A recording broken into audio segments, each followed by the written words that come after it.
organisation bi lu mu ci man mu ngi koy def wala bàyyiwul benn yoon lu mu ci man mu ngi koy def voilà kon daal en résumé donc mu ngi noonu ku baax la ku oyof la daal incha allah kon nag damay bàyyi coordonnateur incha allah. man ñu day occasion boo xamante ne nii dinaa ko yóbbu fa nga xamante ne nii fa la dëkk sa regroupement ba ma bokk ñu jéem a exploiter piste boobu pour jéem a ama xewul dañu ci li ñuy yëngatu ci laa di toog ak imam waxtaan seex moom mu ne ma loolu amul benn problème bu soobee yàlla dinañ ko def bu sottee rek dafa gën a am alhamdulilahi rabbil alamin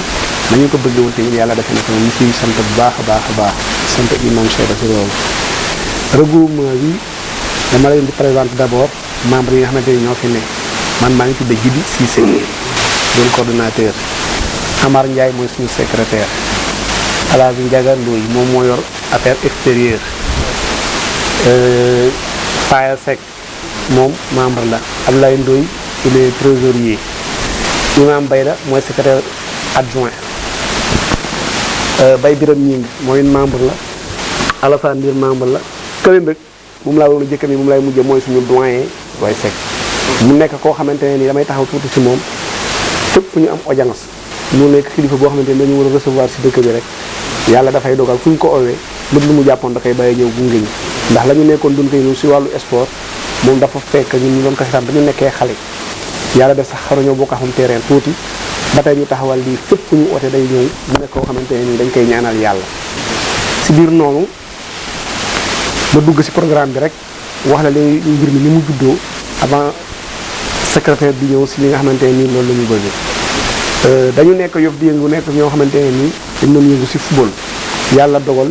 ñu dem ba jëmmi jamono yëf yi xaw a takk si biir noonu mouvement bi judd mu ngi judd daaw le 2 juin 2017 quartier bu nekk nag si Yoff muy juróom-ñaari quartier yëpp am na fa représentant loolu moo tax sax mooy dëgëraayam parce que Yoff la du affaire u quartier si biir noonu bi loolu amee ñu nekkat la ñu bëgg doon ko def démba barka démb moo xaw a tëggatémbe Yoff nan la ñuy def ba su koy loolu parce que démba barka démb dañ si amoon résultat muy sport bi surtout football bi ñun ñëpp ay pratiquants lañ parce que imaam yi ñun ñëpp ñu war a ànd donc football yàlla def ñu ne kat war nañu jóg ndax jóg jot na ndax ñëpp a ngi avancé si wàllu football si Yoff ba mu des ñëpp a ngi avancé si wàllu football ba mu des Yoff ñu ne kat nañu jóg xool loolu nan lañ koy rectifier si lañu jóg ñu ne kat nañu ànd ak doon benn bu ñu àndee doon benn ñu dañuy organiser benn tournoi bu ñu xam ne dañ koy tournoi vétéran bu représenté juróom-ñaari quartier yi nekk Yoff ak ay rapport bi loolu amee ñu ne dañ ko def uniquement pour communication pour dajale ji ñëpp ñi nga xamante ne dañu daan football te bàyyi pour ñu ñëw jege ñu wax li nga xamante ne moom la ñu bëgg a dérouler pour li nga xamante ne mu nekkoon démb si Yoff si wàllu football dellu sewaat yàlla dimbal nañu tamit loolu ñu réussir ba tournoi daaw bi demoon nañ seeti sa mbokk yi ñun fédération ak ministère yëpp wax dëgg yàlla ñoom Léopold taxaw nañ ñu bu baax a baax si li nga xamante ni mooy première édition bi yàlla dimbali ñu mu nekkoon réussite totale ba ñu ko jógee ñu ne comme nañ bëgg wax si footballu Yoff taxawal ko dañuy dem à la base mais pour ñu dem à la base tàggat xale yi ñun ñu war a tàggat xale yi il faut ñu formation buy tax ñu war a mën a tàggat xale yi ci la ñuy dem di jënti benn formation initiateur dem fédération déposé suñu fédération Sénégal de football déposé suñuy këyit ñu accepté ñu ba ñu defal ñu formation bi si mois de janvier 2018 bii yàlla dimbali ñu 28 candidats la woon 27 yëpp ci kattan yàlla ñëpp a jàll alhamdulilah rabbil alamin fii ñu ci ëpp am nañu diplôme bi ñu ne nag ren jii comme yàlla dimbali ñu première édition bi am nañu loolu ñu doon ut muy xam-xam bi ko yóbbu ko si xale yi ren jii illa numéro 1 bi mooy dañ bëgg ubbi benn académie mais pour ubbi académie boobu il faut ñu régler benn tournoi boo xamante ne nii pour la petite catégorie pour tànn ñi nga xamante ni ñoom ñooy les meilleurs éléments dugalee si académie boobu mais dañu xool ne dafa laaj benn budget boo xamante ne bu xaw a conséquent la yàlla def na ñoo ngi siy dox di si liggéey si biir noonu ñu ne woon kat comme dana noonu il faut ñu dem seet ñi nga xamante ne yàlla dogal na ñoo ngi si dëkk bi te yàlla may leen ay ndombu tànk képp ñu xamante ne ni xam nañ la nga jege kooku dañ dem seeti si lañ seeti ku mel ni Imam Cheyba waxtaan see moom ba yàlla dogal tey lu mel ni taxaw ñu ko si sant di ko si gërëm lool li nga xamante ne moom la ñu organisé nag muy tournoi bi yàlla def na ñu ngi tuddee monsieur le maire Abdoulaye Diouf Sarr yàlla dogal na sax première édition bi daaw moom moo defoon ouverture bi mais ren dafa nekkoon France mu délégué conseiller Moussa Sène moom moo ñu defal ouverture bi ren bii yàlla demee tamit dimbali ñu moom ñu taxaw bu baax a baax a baax si biir noonu ñu ne woon kat nañ ñëw waxtaan li nga xamante ni moom la ñu bëggee yëpp ñu ñëw waxtaan ko fi teg ko stable bi waxtaan sa xew partagé ka parce que tamit sa gox ak suñu gox soriyaatewul daanaka benn la ba tax na ñu ne woon nañ ñëw waxtaan si li nga xamante ni moom la ñu bëgg ñu partagé ko wax yow lépp lu ñu si mën a am si loo xamante ni dañuy dimbali ñu dimbali ñu am na yoo xamante ni incha allah man dama la ubbi rek pour ñu am bunt mais le secrétaire dina ñëw si li nga xamante ni mooy dëgg-dëgg audience bi li si soxlaa yi demee noonu si kàttanu yàlla ma bàyyi ko muy àggali dugg si bi nga xamante ni vraiment accompagnant si audience bi nga xam ne vraiment attribué nga ñu ko si kiiwu imam donc regroupement bi defe naa coordonnateur wax na ko duñ si revenir trop mais comme ni mu ko waxee rek souvent dans chaque structure dafay soxlaa bu fekkee ne da ngay dérouler ay activités nga am benn autonomie financière wala nga am une aide en quelque sorte donc la structure regroupement des anciens footballeurs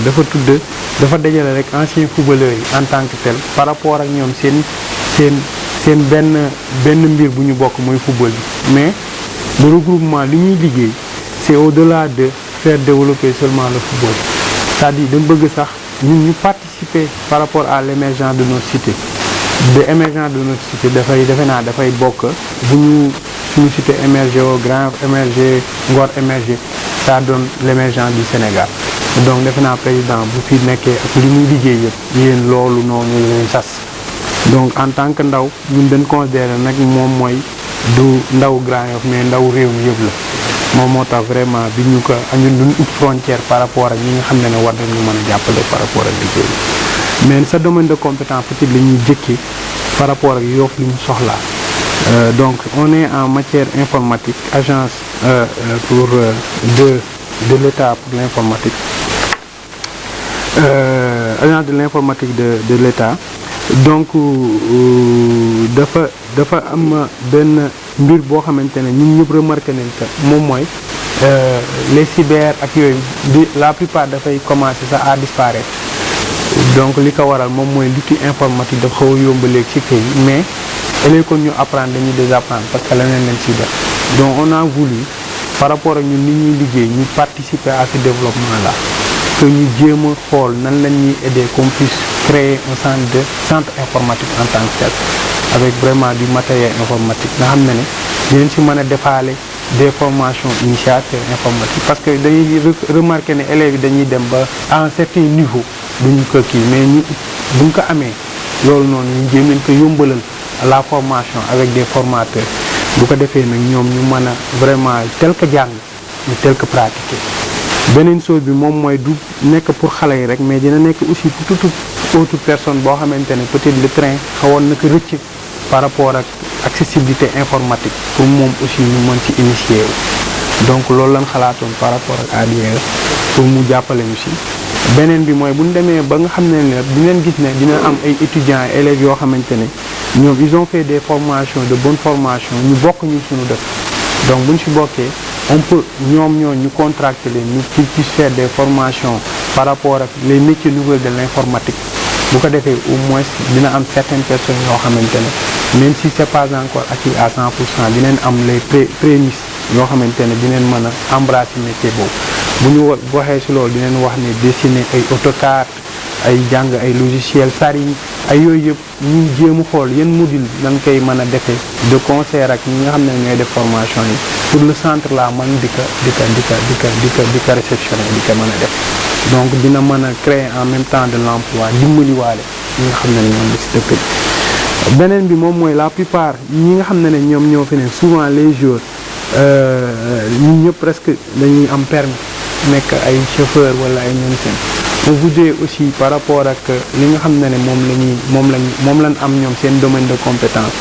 qu'on puisse ñu jàppale xale yi par rapport ak si lenn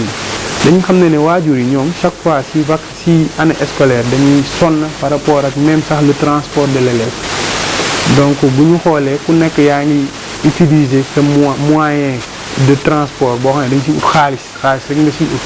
mais ñun on voudrait pas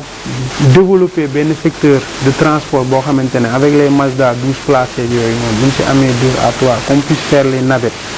ci école bi sur le sphère communal ak boo génnee tuuti nga xam ne dinañ mën a dimbali parents yi si loolu s'il y a un cachet boo xamante ne dañ koy def à plus de 20 000 25 000 qu'on puisse réduire nga xam ne en même temps aussi comme ni ñu ko waxee on va dinañ dimbali nit ki mu am emploi mais aussi dinañ dimbali parent bi pour que mu mën a jàppale doomam ci beneen bi boo xamante ne bon peut-être ñun on a vraiment pensé à ça moom mooy en tant que ay sportif on sait que ne le développement d'un sportif ça requiert aussi à son développement physique boo xamante ne peut-être ils ont besoin yow xaw na fa manqué tuuti malgré que am na mais war na gën a mën a développer mooy les salles de gym les salles de musculature affaire yooyu noonu donc ce financement c'est lié directement sport nga xam ne au-delà même des sportifs ñeneen ñoo xamante ne mën nañoo sàmm seen santé ak yooyu noonu man bëgg nañ ko fa def daal donc daal monsieur le directeur c'est ça c'est ce dont loo xamante ne ñun vraiment xalaat nañ si mais peut-être au-delà de ça ak ñi nga am da nga tuddati sax ce domaine de compétence mu ngi si relation peut-être mu ngi si boo xamante ne daal wax bëggoon nañ ko la ko soumettre lépp loo xamante ne daal mën nga ñu si jàppale vraiment ñun dinañ ci kontaan daal donc loolu la ñuy ñaan vraiment di ba ñu guddal parce que xam nañ xat-xat yi ak vraiment responsabilité yi donc loolu daal lan ne woon nañ ko soumettre donc di sant di gërëm par rapport ak ñu lay sant di la gërëm si dalal bi parce que vraiment ñëwoon nga dalal bu baax dalal bu neex kon loolu leen di ko waral nag mooy Saybatu moom vraiment kenn la si ñun ñoo doon fubalandoo li ñu magantee barewul mu nekk it ku am jàmm ku ouvert si nit ñëpp kooku ku mënu booleel rek dañuy sawar pour seeti ko moo tax du mu ñu waxee sa mbir vraiment ñu sawar si parce que moom xam nañ ko nit ku dëggu la nitu diine la te ku dëggu la te qualité yi mu wax ci yow vraiment loolu mooy qualité nit kuy jàppale goxam di jàppale ay mbokkam di jàppale ay dëkkandoom loolu moom la nit ñi soxla léegi mais wax rek dem ñi nit ñi soxlatul loolu te yow vraiment gox ba nga nekk tagg na la si loolu parce que moom lu mu dox rek gëm parce que moom imam la foofu kon à travers moom vraiment ñu ngi lay gërëm di la sant nag bu baax a baax a baax nga xam ne ñii ñu àndal ñii suñu ay rakkaloon ñoo bokk lépp ñoo doon fubalandoo ba léegi ñu ngi fubal ñoom li ñu yëkkati nii ñun mag ñi ñoo ko doon def boo gisee man ma bàyyi sama activité yëpp ànd ak ñoom mooy ñoom li ñu def nii ñun mag ñi ñoo ko waroon def chaque fois mu wax leen ko ñun mag ñi ñoo waroon dajaloo xalaat lii kon ñoom bu ñu xalaatee xalaat bii ñun dañ leen si war a jàppale te muy xalaat bu baax parce que ñoom dañu gis ne football bi léegi mu ngi yàqu ay xeex ay gaañante ay lépp mu ngi si am kon ñoom bu ñu jógee pour defaraat loolu pour indi li newoon bu jëkk vraiment ñun lañ ko defaral ñun lañ ko defaral te ñoom ñu ngi siy dox ñu ngi siy wax te bàyyi xeebuñu si kenn tamit ndax avant ñu commencé presque dem nañu quartier yëpp ñoom dem nañu quartier yëpp wax ak mag ñi wax ak xale yi wax ak ñëpp parce que information dafa baax te vraiment ñoom ñu ngi si duñ def dara tamit te booloo ñu si kon ñu ngi lay gërëm lii ñu lay wax nii nag yow loo man rek jàppale ñu si yow loo man rek dimbali ñu si ki nga wax léegi muy sama mbokk Abdoulaye Diouf Sarr ñun suñu rakk la suñu jarbaat la moom it vraiment mu ngi def lu mu mën ndax avant ñu commencé wax nañ la ko mooy parrain bi bu ñuy ubbi moo ko ubbi bi ñuy tëj tamit dana ko tëj bu rafet waa fédération waa ministre des sports ñëpp a ñëw jàppale ñu si parce que li ñuy def pour développer sport la pour nit ñëpp dellu sa kanam xam ne violence football du pour violence ñii ñu si bare maa leen mag mais foo duñ gis da ngay jaay ay morom lañu te football moo ko waral te ñun loolu lañu soxla man ñi ma am si xaritu football kat du jeex parce que Gorée laa doon joué mais li ma si am si football ay xarit du jeex te football noonu la war a def comme ñoom nag ñun ay xale loon di def loolu ñun mag ñi suñu devoir mooy soutenir leen jàppale leen ba lu ñu bëgg ñu def ko kon daal ñu ngi lay gërëm di la sant encore une fois yal na la yàlla jàppale yal na la yàlla bàyyi sa place parce que ku baax yàlla moo la gën a baax ndax yàlla vraiment loo def si lu baax daf la koy fay loo def la daf koy tey gis nañ lu baax li ngay def ndax moom mii li mu wax yaa ngi si gox bi yaa ngi def lu baax si gox bi lépp loo xam ne gis nga ko si gox bi muy lu baax di nga ko indi def ko sa gox mais kooku nit ku baax la kon fii place bi nga nekk yàlla na nga am place bu gën a kawe boobu yàlla na yàlla defal lu gën a kawe sa njox man daal loolu laa koy wax biiru Yoff tey ngeen nekk ay anciens footballeurs organisé wu pour vraiment xoolaat Yoff ñuy déclater football je pense que loolu lu baax la pour gox bi lu baax la pour Sénégal yëpp parce que lii boo leen ko réussir daanaka mun naa ne lu bëri mun na si judd parce que ay champion mun nañ judd foofu te loolu ci nii lay tàmbali mooy ñoom organisation à la base dans chaque commune ñu amee organisation boobu mooy tax au niveau national ñu mën a am ay champion donc li ngeen def nii lu ma rafetlu la beneen bi aussi dégg naa bu baax li ngeen wax damay remercier waat imam parce que quand même imam ñoo bokk gox te saa su ne rek mu ngi ñuy jàppale su li ñuy def su dañu nekk di politique te politique moom ñëpp xam nañ ne mbiru mbooloo la waaw te moom ci wàllu woowu mu ngi ñu siy jàppale bu baax mu ngi yeggal suñu message ñu foo xamante ne ñun ci suñu bopp mënuñu fa yegg moom mu yeggal la ko foofu te saa yu ñëwee ci imam ci mosquée bi mu yëgal ñëpp ne ñu ngi foofu donc loolu moom saa su ne mu ngi koy def ngir jàppale ñu rek donc loolu dañ ko ci remercier bu baax sant ko ci bu baax a baax beneen bi aussi mooy salle informatique bi ngeen bëgg a def au niveau du centre loolu moom dinaa leen ci jàppale waaw loolu dinaa leen ci jàppale parce que Abdoulaye Diouf Sarr muy le maire dafa nekk suma frère suma xarit suñu wëlëree boo xam ne dañu ànd lu yàgg-yàgg malaa sax ñu yegg ci pouvoir dañu nekk maire boo xamante ne vraiment modèle la pour ñun ñëpp te lépp lu may def nag au niveau de Yoff moom ci moom lay jaar loolu moom bëgg naa aussi ngeen xam ko ci wàllu salle informatique bi daal dinaa ci waxtaan ak moom ñu defal leen ko comme il se doit pour que ngeen mën a tàmbali liggéey bi foofu loolu moom jàpp leen ne que c'est acquis waaw incha allah dinañ ci jàpp bu baax ci yeneen wàll yi nag donc si les deux autres points on verra avec peut-être le maire comment est-ce que ngeen mën a gën a jàppale rek pour que li ngeen bëgg mooy gymnase ak yooyu ñu xool nañ leen ci ñu ngeen ci jàppale mais comme man ci wàllu informatique laay gën a jagle daal wàllu woowu jàpp leen ne que dinañ leen ci jàppale bu baax a baax waaw nañ ci jàppale ba ngeen am ci li ngeen bëgg donc loolu daal bëggoon naa leen ko yëge di leen encourager waat rek ci liggéey bi parce que xam naa ne yombul parce que faites les choses de manière bénévole kenn fayu leen ngeen def loolu pour askan wi kenn amul seen fay donc loolu ñun moom en tant que responsable mënuñu rek lu dul jàpp si pour mbir yi mën a am yëpp jaar ci yoon jàpp leen ne daal am ngeen fi benn frère boo xamante ne ci lépp li ngeen nekk bu ñu ko yëgee nañ def de telle sorte que ñu mun ci contribuer participer si pour que mu am réussite ci li ngeen di def parce que lii ngeen def nii dafa am moo si seetlu organisation bu leer ak bëgg-bëgg bu leer aussi objectif clair boo xamante ne da ngeen ciy jublu parce que loolu bu amee rek jàppale leen dafa yomb xam ngeen li ngeen bëgg xam ngeen fu bëgg a yegg donc clairement li ngeen soxla mooy nit yu leen jàppale loolu day yomb waaw donc loolu day yomb donc ci wàllu wuñ mën daal dinañ ci jàpp pour que ngeen am ndam ci li ngeen nekk voilà maa ngeen di gërëm di leen sant vraiment ci turu ñëpp bëgg leen nag ngeen nuyul ma bu baax Abdoulaye Diouf Sarr parce que quand même suma nit dëgg la donc imam maa ngi lay remercier delluwaat la kàddu bi rek di remercier bu baax a baax waaw jërëjëf merci jërëjëf xam naa leen koy jël rek loolu si transport donc voilà donc lu mel nii la ñuy xaar ci moom loolu la ñu gis ci moom aussi ak modestie boo xam ne daf koy wane toujours comme ni mu ko waxee rek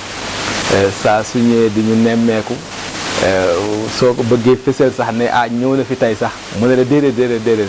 tey de dama fi nekk ma ne damay julli sa comme ñëpp ko xam ñoom seen jot ak responsabilité yi ñu leen dénk doon am jot mais saa yu ko jot gi may rek day ñëw mais bu ñëwee rek dañuy sawar wan ko mbooloo mi lu tax aussi parce que dama leen di wax ne leen toujours man dama koy wax jumaa ji bés dafa am may xutba ma ne leen campagne bi defe naa am na campagne bi jóge ma ne leen kat man dama am parti jumaa ji ne selaw ñëpp di déglu imam parti ñëpp di déglu ma ne leen si dama am parti wax kat ni ñu war a doxale ni ñu war a doxale man sama parti mooy MRL bëgg naa rek ñëpp adhéré fa ah donc voilà DG sama parti la adhéré donc man MRL mooy sama parti donc voilà donc foofu nag laa bëgg ñëpp adhéré fa mooy lépp luy suqali gox bi doxal ko MRL mooy Muhammadun Rasulullahi parce que politique boobu la doon doxal mais yonente bi dafa doon def politique mooy fexe mooy lan mooy fexe sa gox lépp lu koy jooyanti lu jafe woon ci ñoom nga fexe yombal leen ko teg leen ci aw yoon fexe nit ñi daal lu jafe woon ci ñoom loo ci mën ci yombal leen ko nga yombal leen ko mais loolu rek mooy politique du la neen mais yi ñuy def yëpp noonu la tabax école yi dispensaires yi defar route yi defar yëpp politique la mais àddina kenn mënu ci génn politique te aussi ñun li ñuy def aussi ñun dañu ciy jàppale waaw dañu ciy jàppale bu baax donc wax naa leen que fierté la ci ñun moo tax bu ma koy annoncé bu ma yëgee ne ñëw na fi même fidèles yi ñooy gën a am kontaante sax ne nangam te aussi la nga siy remarqué bari xam ngeen yéen ñëpp di nga dem certaines mosquées boo ne diwa ngi fi rek gars yi jóg commencé wala nga dégg ay kii mais moom tel n'est pas le cas bon parce que wax dëgg yàlla bi yàlla defee njiitu réew mi am lu mu ko dénk rek li mu njëkk a def mooy ñëw ci gox bi nemmeekuñu sàkku ñaan nekkat nangam ñëw fi ndëkk en tant que politique wala dafa ñëw ngir doomi gox bi wan na si gox bi laa bokk su ko yàlla mayee jot day jur ndax ñëpp di defaloon na lu ñu fiy def na ko yëg waxu fa benn yoon waxu politique wax na rek njiitu réew mi dénk naka nangam nañ ko ñaanal su ko defee nag fépp fu mu gis njariñ ñoddi na ko wallaay indi ko ba sax ñun suñu gox danañ am sax loo xam ne yeneen gox yi amuñu ko waaw loolu nag fierté la ci ñun wax dëgg yàlla fierté la ci ñun waaw kon nag ku mel noonu vraiment dañ koy sant di ko gërëm karoon ñëw nga fa ci koor gi gis nga jigéen ñi ni ñu ko gërëmee aussi noonu la leen di bàyyee xel donc daal lépp loo xam ne population bi daal soxla nañ ko moom mu ngi ci taxaw kon nag yéen it fu ngeen mën a dem ñaanal leen ko te wax it fa muy egg borom mën na fa bañ a egg voilà fu ngeen ne daan at yi ku xamul woon at yi man maa ngi leen di ñaani nañ fexe xam ko bu baax xam liggéey bi muy def waaw te li ko njiitu réew mi dénk yaatu na lool yemul fépp seen école yi un peu partout mu ngi ciy def lu mu man kon nag ku mel noonu dañuy ñaan mu yàgg fi aussi parce que njariñ la donc visionnaire la am nay xelaat am na nangam kon du ñu mel noonu buñu leen ñaanalee rek mu dox voilà kon nag sant yàlla bu baax yaa noonu yàlla defal sutura yaa na comme nag jotam barayul tellement ñu koy santaat bu baax ci li mu ñu may vraiment yombul yaa na yàlla defal la tawfiix aussi vraiment defal la sutura di tamit ñi nga nekkal ci suuf aussi vraiment kilifa gooy seeti rek léeg-léeg image am da ngay gis si biti wax dëgg yàlla bi ñu ñëwee ci biti ba fii ñu ne dañu kii imam dañu waroon kii mu ne excellent vraiment wane ne kon kilifa gi ni mu mel noonu la jabootam mel waaw vraiment sant yàlla bu baax waaw jërëjëf Cheikh nan daal ñu ngi noonu daal sant yàlla kon nag yaan yàlla dolli sutura bu baax yaan yàlla dolli sutura njaaga voilà bon nag ñu defal ko ñaan dolli ko ñaan sàmm nuyul ma ko aussi bu baax waaw di nuyul ma ko lu bari incha allah voilà ba ñu defal ko fatiha bismillahi rahmani rahim alhamdulillah